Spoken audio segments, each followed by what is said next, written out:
Sit. Good. If you don't have food, although I want you to use food for like the first month that you get her back and then phase it out, but if you don't have it and you have her sit or do something and it's in spur of the moment, you can do exactly what I did. But notice that when I reward her, I say, good. Timing is everything. So you want to say everything, do everything at the same time so she hears the word and associates it with getting the treat, of course.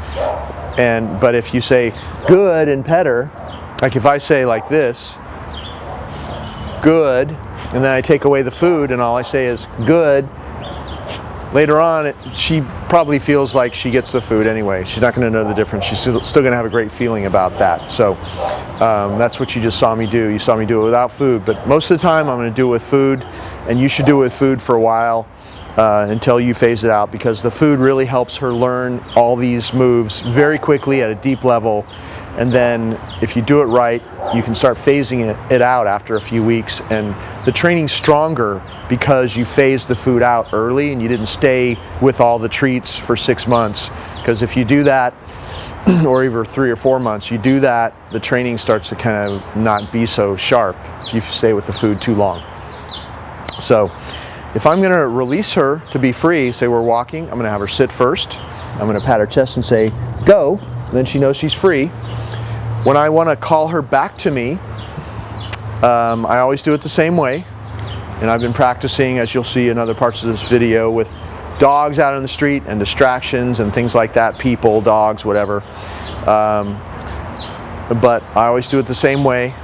Got my leash in my left hand, my reward in my right. I've always got this right hand target, a fist.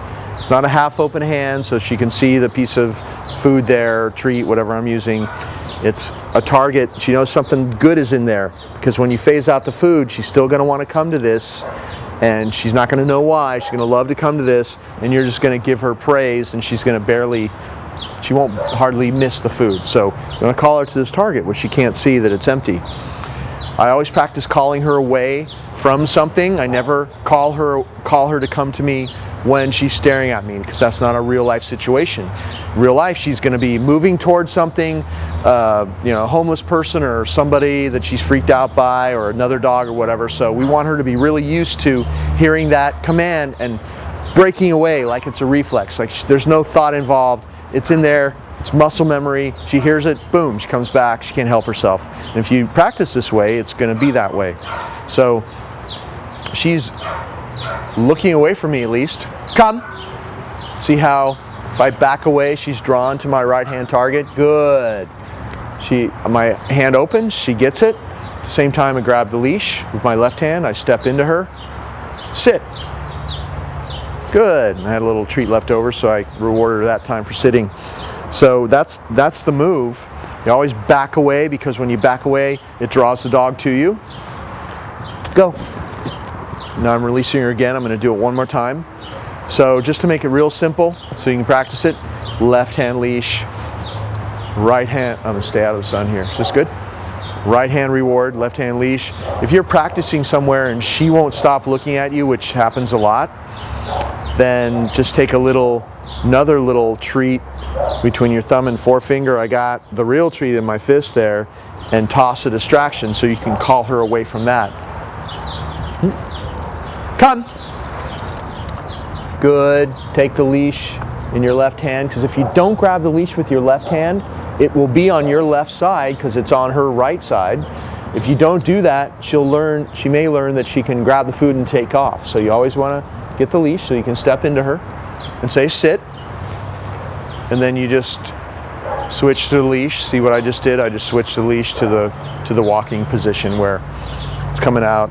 My left hand, the part that goes to her, comes out the back of my left hand. I got this part on my thumb. You see how easy I just switched hands there as I stepped into her? You always want to step into her. She'll move out of your way and sit, and this is the position where work starts. You're either going to release her again, or you're going to walk with her, or whatever. So you can practice this on the 6-foot leash, of course, but you can also practice it on a 20-foot long line, and it's the same move. Go. If she ever ignores you, you never repeat that command. Let's pretend that I called her to me and she didn't. Then you're just going to pop and release, pop and release, pop and release. Good, back away. You're never gonna say that command once because she needs to know she hears it once and she ends up there every time. So if she ever ignores you, pop and release, pop and release. It's not, you're not pulling her to you, you're popping, popping, popping as you back away. And the pop, it's not to cause pain, it's just to, like, hello, I just called you. You probably just have to do it once. She'll turn around, look at you, see the target. See, she can't help herself. Good. So you backing away and she'll come to you. So that's what you do if she ever ignores you the first time you say it. Good girl. Okay.